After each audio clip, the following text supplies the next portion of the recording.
เอาสบายดีน้องลังนี่ซื้อเราแท้นี่เนาะกินในห้องมาซื้อฝรั่งเราย่างขึ้นมาเลยได้กิน เสานี่ก็พอดีงามเนาะเสานี่ก็โอ้งามคักดีเสาอยู่เฮือนแม่นกเอิงพุ่นละสิมันหนักเติบอยู่แล้วชุมเจ้าเพราะว่ามันหน้าใหญ่เด้งาอยู่เราก็ว่าเนาะมันสูงวะมันเขายืนได้ช่วงด้วย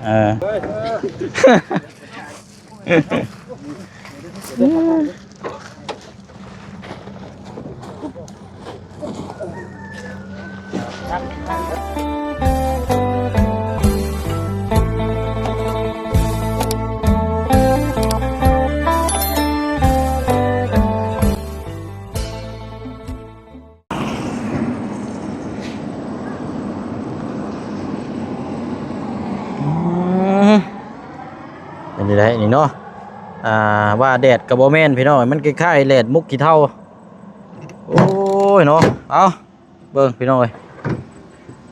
จักเป็นยังเป็นยาเนาะของฝากของต้อนเมื่อต้อนทางคนอยู่บ้านอีกอันนี้กับพี่น้องเนาะหมักกล้วยนี่ซื้อเอานี่พี่น้องเนาะแล้วก็มีหน่อไม้หน่อไม้ทั้งแม่น้องเอิงแล้วก็ทางมักสลีนี่ของทางของน้องคำดีเนาะพี่น้องเนาะเอาก่อนจะเดินทางเนาะพี่น้องเนาะมาอัปเดตแวะเยี่ยมยามทำข้าวเบิ่งน้ำกันก่อนเนาะเริ่มมื้อแรกสำหรับทางบ้านของทางน้องลังทางพอสร้างเพิ่นกะพร้อมทีมงานมาระลมมากันมาซอยแล้วพี่น้องเสียงกบซอยไม้อยู่บุบบั่มอยู่ว้าวมาเลยเมื่อวานนี่คือถามลูกอยู่ว่าไปใส่มาเมื่อนี่พ่อเลยมาเห็นงานโอ้ดีแล้วเนาะเรามาอยู่นี่แหละพี่น้องแม่น้องเลยไปเนาะพี่น้องเดี๋ยวจังอันนี้เพราะว่าใช้ได้ทางอาจารย์แต่กับทางประตูนเนาะเมื่อน้ำกันเมื่อนี่พี่น้อง3 คนเดี๋ยวจะเอารถจักรนี่ยัดขึ้นพี่น้องเนาะเพราะว่าเดินทางกับไกลแล้วว่าฝนตกนี่แหละพี่น้องเนาะมันเดินทางไกลพอดีเมื่อประสบเมื่อแบบพร้อมกันแน่นะพี่น้องเนาะปีนเสามาเรียบร้อยแล้วบัดนี้เนาะเบิ่งก่อน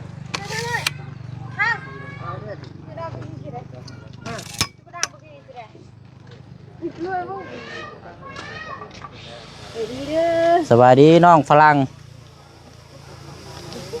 เอาไปใช้นะเอาโบแมนชื่อแล้วสะนี่เนาะน้องลังเนาะคนนึกว่าน้องฝรั่งโบแมนอย่างเพราะเราจังย่างขึ้นไปเลยเอิ้นชื่อพิษโอ้มาแล้วนี่เนาะ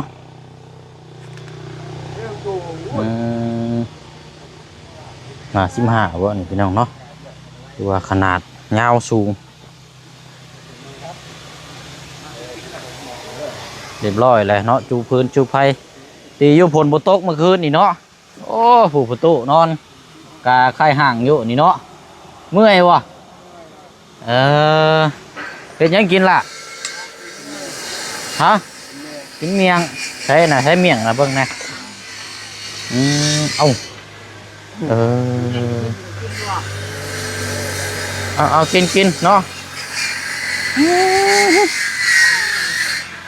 เอาอาจารย์เนาะกับดำเดิมมาดิโดยและเตรียมพร้อมอยู่หุ่นลุ่มผมแต่ว่าเชือกบ่มีได้บ่ประตูรอบนั้นนะมีอยู่วะมีนะเชือกทางเอาเดี๋ยวเบิ่งทั้งนี้จังน้อยก่อนเนาะเบิ่งทั้งนี้จังน้อยก่อนเอาสบายดีน้องลังนี่ซื้อเราแท้นี่เนาะกินในห้องมาซื้อฝรั่งเราย่างขึ้นมาเลยได้กิน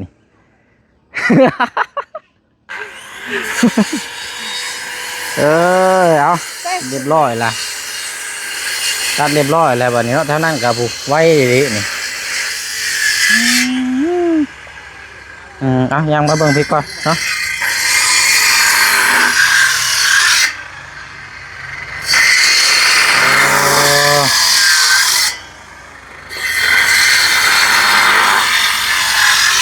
เ เอาก็ถือว่ามามื้อแรกก็บ้าเซาเลยเนาะเอาไปดีพอเด้อ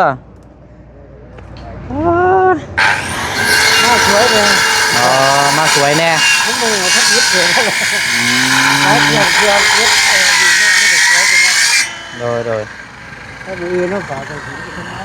ไม ไม่ยังคือคิวแท้เนาะ อยู่ คือคิวแบบคือสีมินแบบนึงเนาะเอาอะไรพี่น้องเด้อเนาะสบายดีและสวัสดีพ่อแม่พี่น้องน้ำกันเบิดสุขุสุคนพี่น้องเนาะพอดีแล้วเดี๋ยวแจ้งบอกทางพอสร้างก่อนเพราะว่าเดี๋ยวแป๊บนึงเด้อเฮาสิแจ้งเจ้าเนี่ยเพิ่มเติมก่อนมื้อนี้เฮาสิมื้อบ้านก่อนแล้วอีกมื้อนี้มื้อเฮาเดินทางมาแล้วมื้อถัดไปได้แม่นจวดเด้อบาดนี้เด้อจวดเด้อทางเขตแม่น้องเอิงเนาะเพราะว่าตอนที่แรกเฮาว่าสิให้ชุมเจ้าเฮ็ดก่อนเขตนี่อีกได้แต่ว่ามันก้ำกึ่งคือเฮาสิมื้อก่อนแน่แหละก็เลยคันว่าได้เฮ็ดแล้วเฮาถ้าเฮาปางานมันก็บ่คือแล้วเนาะเฮาต้องเบิ่งติดตามเบิ่งนํกันยาวๆเลยนะก็ได้พอดีแล้วเขาอันนั้นมีไว้ โดย หามือใช้มันดีไปนับ พอดีชุมเจ้ามันอิหยังก็ประกอบเนาะ ประกอบมือก็ได้ประกอบนั่นแหละมือก็ได้ ประกอบมือก็แม่นตั้งเนาะ ถ้าหามือคนก่อนมือก็ได้ก็บ่ โดยหามือดีมืองามเนาะโอ้มีหยังนะเอาลูกก้อนลูกให้นะโอ้ยน้องงามเว้ยเนาะเอาลูกก้อน ลูกกระไดเนาะเอาแล้วก็ประมาณนี้เนาะพอดีแล้วทั้งพ่อเพิ่นก็พากันลุยเวียกตัวนี้ก่อนพี่น้องเสานี่ก็พอดีงามเนาะเสานี่ก็โอ้คักดีเสาอยู่เฮือนแม่นกเอิงพุ่นละสิมันหนักเติบอยู่แล้วชุมเจ้าเพราะว่ามันหน้าใหญ่หน้าเช้าพุ่นบ่จักเฮาเบิ่งใหญ่โลเลยแล้วก็มันก็อยากสิได้ตัดเอาอีกนะว่าตัดน่ะสิบ่มีปัญหาหรอกแต่มันหน้าใหญ่แปลว่าเสาไม้เก่าเลยไม้แบบ5 6 7 ปีพุ่นบ่จักเฮาเบิ่งผมกับบ่อยากเข้าบ่ได้แล้ว จังว่าแล้วต้องยันได้พาอยู่เฮาเบิ่งนี่ จักไม่หยังเนาะ ไม้นี่เฮาบ่ฮู้พอมันแบบว่ามันไม้เก่าเด้ ไม่เข้าแบบแพงเด้อเพิ่น ไม้เก่ารุ่นแบบประมาณเกือบ 4-5 ปีแล้วเราเว้านะก็ลองเบิ่งถึงเทื่อมันนั่นก็สิบ่นั่นดอกมั้ง 3 เมตร 4 เมตรเนาะก็ตัดเอาเนาะ 3 เมตร เพราะว่าต่อขึ้นไปนะส่วนหลายอันคือเฮือนอันน่ะหลังนั้นน่ะเฮาเอา3 เมตรมันพอดีงามมันเดี๋ยวเจ้าจังไปวัดเบิ่งตัวจริงก็ได้อยู่บ้านเดียวกันนั่นแหละอยู่บ้านชะแลวคือกันนั่นแหละอันแบบมันน่ะความสูงความยาว เอาทำกันกับเพื่อนเขานั่นแหละ โดยสำคัญนะพ่อ เพื่อนหังมันบ่แม่น เฮือนน้องฮัง ลูกเชี่ยวแหละ น้องฮังอะได้ โดย เอ้าช่างว่าแท้นี่ เป็นลูกเชี่ยว อันอยู่บ้านปลาไหลยังไง โดย เอาแล้วเนาะเฮือนเจืองหั่นแหละเนาะ ไปเราก็ฮู้ไปฮอด โดย ใกล้กันบ่เพื่อนบ่ คนละภาคบ่ ติดกันกับเพื่อนนั่นกันสิว่ากับเพื่อนพ่อว่าช่างแล้วเราขายที่ดินให้เจืองหั่นแหละทางคนละภาคทางบ่ไกลกันอยู่ใกล้ๆกันนั่นแหละแต่ว่ารุ่นเบื้องเสานี่แหละก็สิว่าแล้วเสามันหน้าใหญ่เสาหน้า18พุ่นจังครับผมยันน่ะแต่ว่าเต็มที่หน้า18หน้าใหญ่ เรื่อยบ่ เสาเขาเจ้าเรื่อยนะ ได้ดอกย่านไม้บ้าไม้นั่นแหละบ่มีดอกบ่ไม้พยุงเนาะ ไม้ดูเขาก็ขายยันไม้นี่บางทีก็ไม้ทอนกับไม้บ้า สิประมาณนี้แหละยันไม่บ้าน่ะส่วนหลายหรือว่าไม่เกี่ยวกับมันนี่แหละ ไม้บ้าพอกบได้อยู่ดอกเก่าก็กบได้ นะ กบมันเพาะไม่ เดี๋ยวเบิ่งตัวจริงน้ำกันอีกเทื่อนึงเนาะพอละเกิดมาพอละ มีตัดมือบ่ได้จนได้ชิวมัน เจาะลายมือเนาะ เออ เจาะแล้วก็แม่น ประกอบเนาะ เป็นได้ไม้ค้างคืนแล้วก็แล้วบ่ โดย มีที่กบเป็นง่ายไม่น้อย มีวันเสาร์ผม วันอาทิตย์ได้ครับ วันอาทิตย์เนาะ อ่ะ ว เบาเสียเมื่อจะ เอามื้อนี้มื้ออื่นมื้อฮื้อเฮามา มื้อเดียวนะ วันอังคารมื้อเดียวคันสิเว้ากะ ก็เมื่อมือเดียว โดยก็คือว่านั้นมัน วันข้านไปพุทธ โดย แม่นบ่ นั่นแล้วก็คุมแล้วก็ตั้งให้มันแข็งๆนิดนึงก็จัง บ่อันว่าน่าจะเป็นเอาเป็นวันพุธก็ได้ซะ วันพุธเนาะ วันพุธซะเพราะว่าให้ชายเฮาก็ยังบ่ทันได้ช่างไป เพราะว่าวันพุธตอนเช้าเฮาสิเอาให้ชายลงไปแหละเขาเจ้าไปครึ่งเลยนะมันอันนั้นก็เอาวันอังคาร เป็นวันพุธ วันจันทร์วันอังคารวันพุธพุ่นแหละเนาะ เพื่อยินเพื่ออันไป เพื่อหิน พอดีเบาเสียมากกับไปการเกี่ยมในบางคันเครื่องไป อ่า พอเรามาบางคันเราเอาเครื่องเอาไปที่เป็น แม่น ยินเราพูด เอาไปวัดก่อนจักมองใดมอง ถ้า ใด เฮามาวันอังคารถ้าเฮามาฮอดแต่เช้าปั๊บแล้วก็คือเฮาสิเอาให้ชายลงเลยนะมื้อนั้นน่ะตื่นมาก็ซุมเจ้าก็เขาหน้าเวียกเลยเนาะว่าบ่มีหยังการเปลี่ยนแปลงฟ้าฝนนี่แหละเนาะก็สิเบิดละมั้งบัดนี้เนาะ ใครแม่ คือว่าบ่ได้ตกเนาะ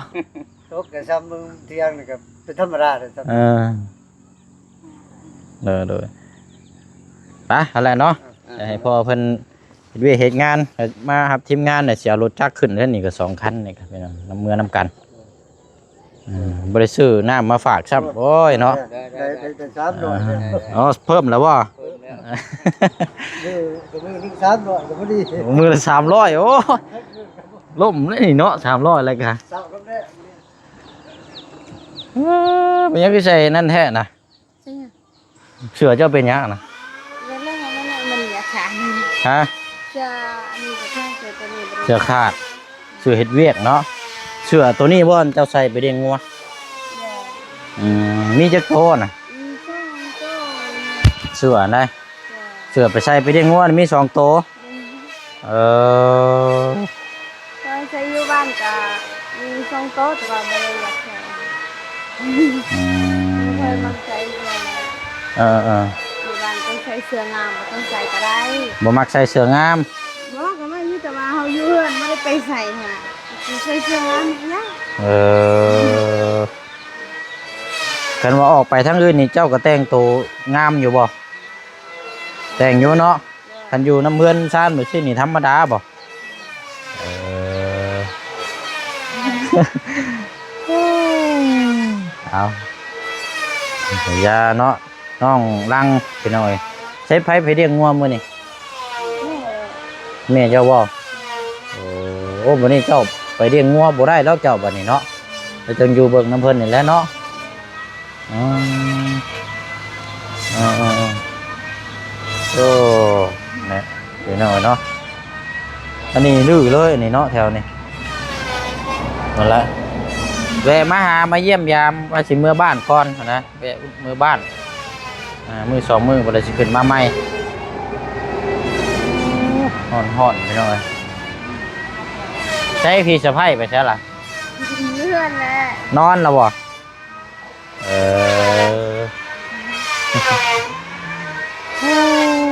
เอาหาได้เด้อน้องเด้ออดทนสู้เอาเนาะเบิ่งน้ำเพิ่นหั่นแหละเนาะนี่แหละพี่น้องเบิ่งน้ำกันเนาะไปวันนี้เราว่าวเดินทางก่อนวันนี้เด้อโอ้ยเอาเนาะไปพี่น้องเดี๋ยวคุยกันวันนี้ถามถึงงานก่อน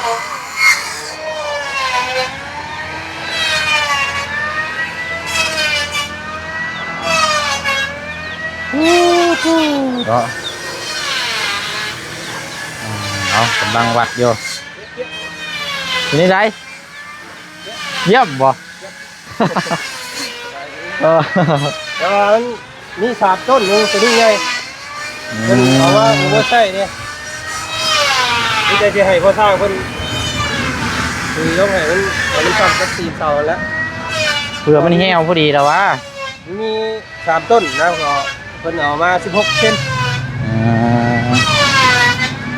16บ่ อันนี้ก็ตีนเสา บ่ นึง เอาไว้กลางเอาไว้กลางเอา ดี เออ ดีมี3ต้นนะคือตัวนี้ นั่นแหละครับตู้อยู่ในก่อน เดียวนึงหรอก อย่าแล้วหน่อยเดียวนึงได้อยู่ดอก นี่18 ใช้หม่องกลางช้ามันจังแน่นคันว่านั่นกะ เสานี่เอาไว้กลาง ใหญ่ทุ่มรถนะ มันเป็นเสาเหยียบเสาเนี่ย อืม แต่มันเป็นไม้เนื้ออ่อน นี่ก็ไปกลาง เอาตัวใหญ่นี่ไว้กลางช้าให้มัน ตัวที่ว่ามัน มันแน่นเนาะอ อยู่ ยู่กลาง ไม่เนื้ออ่อนน่ะเอาไว้กลาง อืม มันจังบ่ถูกคน แม่น ตัวนี้ นะ เอาออกนอกรถนี่ ปลูกเนื้อแกนนี่เนาะแน่นๆนี่ เอาไป ป้าสายเดินทางเลยได้ โอ้เมื่อแล้วบ่ เนี่ยก่อนมีจังหวะกันเนาะ ปลอดภัย โดย ทีนี้ต้องเขาเรียกกัน โดย คาดว่าจะถูกนี่แหละแต่คนเป็นผู้เป็นห้างกันอยู่เมื่อน้ำหลัง ดีแล้วเดินมาฮือกับพอดีแล้วหามือย่อเนาะ นี่ยกมือยอไป อันนี้เราไม่ได้ออกบ่ใช่ตัวนี้ อ๋อเพื่อนทีนี้เขาเขากันเลยออมหลัง ของล้างเนาะ ไม่ได้ครับ เป็นกกใหญ่ทำอันตรายเด้ย เราเรียนงานเนี่ยบุ้มครับโอ้ไม่ได้แล้วเพื่อนจะอยู่ต้นขึ้นหลังเรียน ตัดตอนออกหันแล้วเนาะเป็นหยังดอก โมวัดด่าตอนนั้น อืม ตอนงานมันลด ตอนงาเอางาเพิ่นไว้เนาะ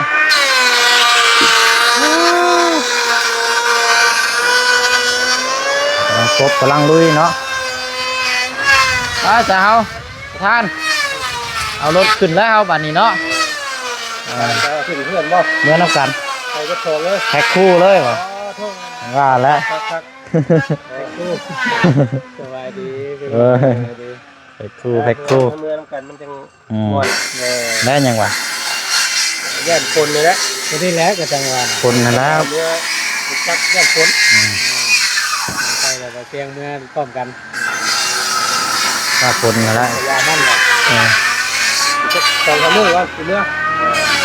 ไม่มีจัด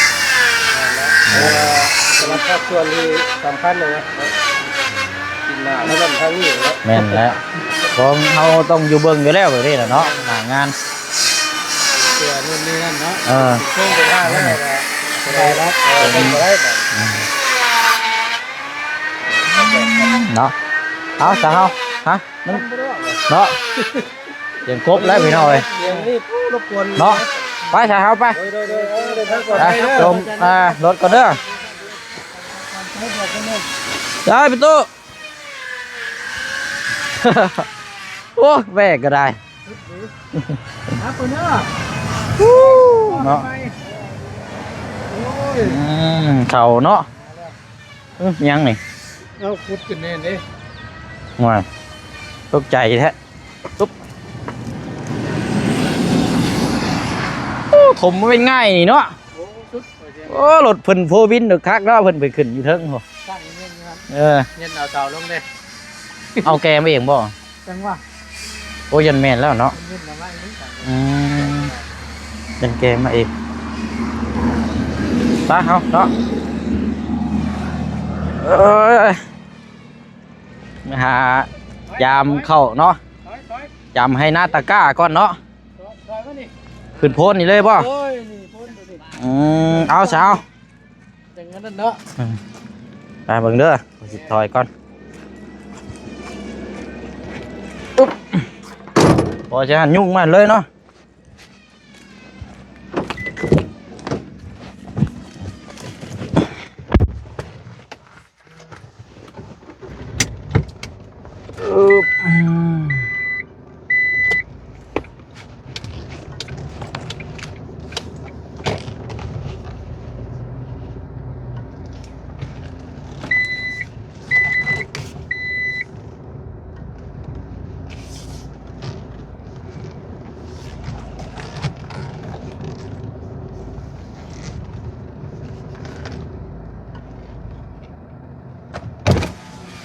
ได้บ่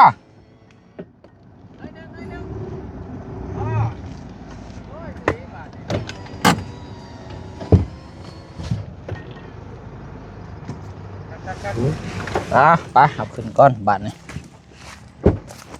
โอ้ขึ้นโพดนี่เลยวะได้อยู่ เดินไหนด้วยนึงเว้ย บ่พอดีละ พอดีป่ะ พอดีละได้ละไปเขา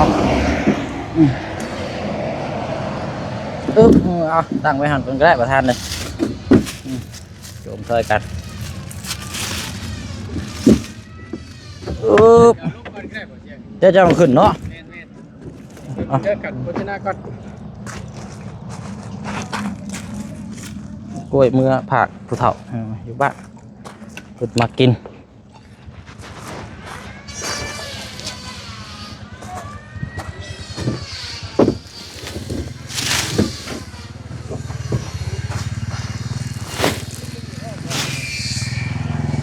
ฮึบฮึบ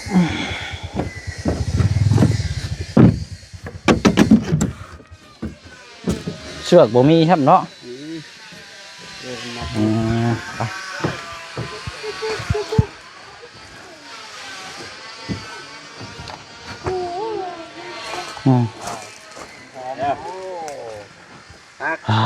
ตัวใช่เหรอ ข้างในก่อนเฮาหนาจะเลย คืออยู่บ่อาจารย์ หมุนนู่นแหละหมุนชี้ดูแลว บนที่เลย เห็นวะลองเว้น คือถึงได้บ่เหรอนะไอ้ เอารถขึ้นก่อนเด้อพี่น้องรถขี่รถก่อน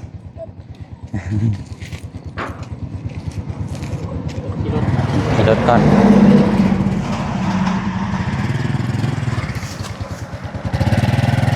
ตั้งรับไม่เนาะเทียบกันนะ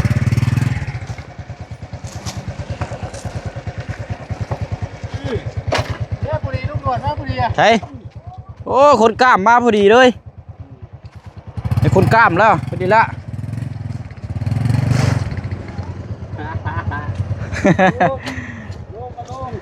นี่ดิ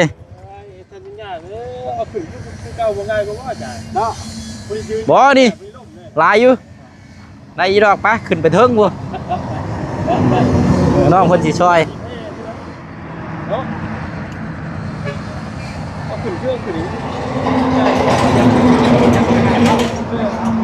มีหลายคนเกิดกันเนาะมันเอาขึ้นคู่รถคู่ ยันมันนานบ่ใช่อ่ะ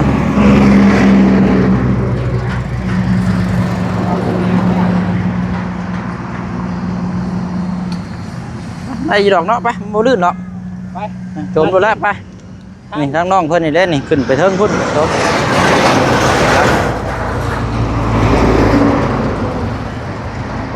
ได้ยีดอก เดี๋ยวฉากขึ้นก่อนรถขึ้นน้อย เอาคันนี้ก่อนเด้งายอยู่เรากับว่าเนาะมันสูงวะ มันเขายืนได้ช่วงเลย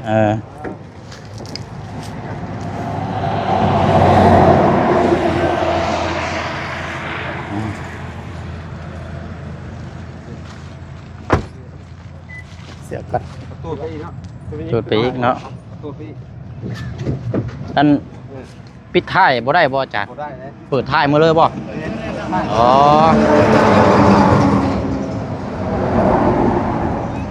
ไปเดี๋ยวเพิ่นสิบอกว่าเฮาขายรถบ่เฮ้ย โอ้ยเขามีหนังสืออยู่บ่ย่านเนาะย่านไงบ่จริงมีหนังสือครับหนังสือสิเนาะตามมา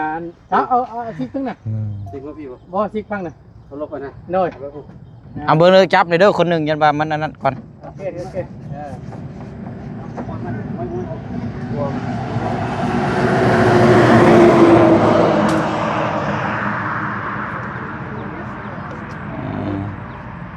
ได้บ่ยับได้บ่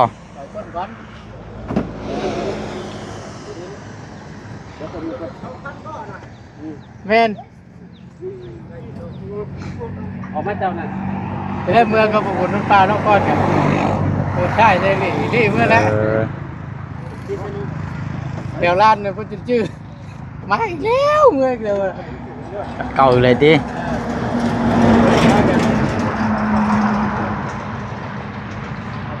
ไปเฮ้ยเอาได้บ่บ่มีกระดาษเนาะกระดาษบ่ เดี๋ยวได้ไปเอาดีห้อก็ได้นะ นี่ก็จะ อืมโอ้จี้เอาหยังก็ได้ห้องเอา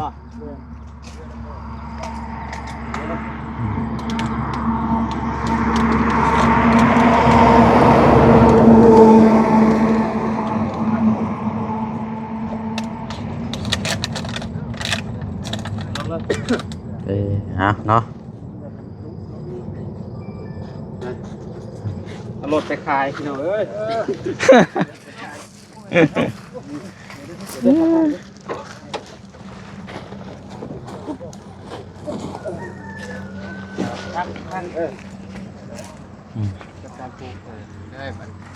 ป่านนี้เนาะ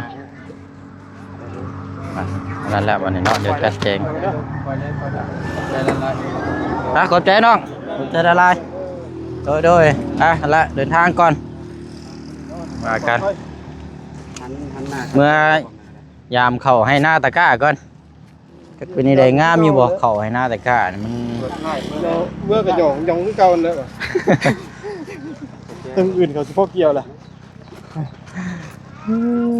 ออกแล้วเขาเริ่มทยอยออกแล้วเดี๋ยว เริ่มแล้วเอาเนาะตรงๆแล้วแต่ เอาละจัดแจงเนาะภาษาเฮาเนาะลำลาก่อนเด้อพี่น้องเด้อเนาะวันนี้ก็พวกเราพี่น้อยเมื่อเยี่ยมยามเข้าให้หน้าตะกร้าก่อนทั้งครอบครัวแล้วก็ทางอีกอันน่ะมื้อ2มื้อเนาะบ่ลืมเดินทางขึ้นมาพี่น้อยมาติดตามหน้าเวียกงานนํกันเนาะพี่น้องเนาะ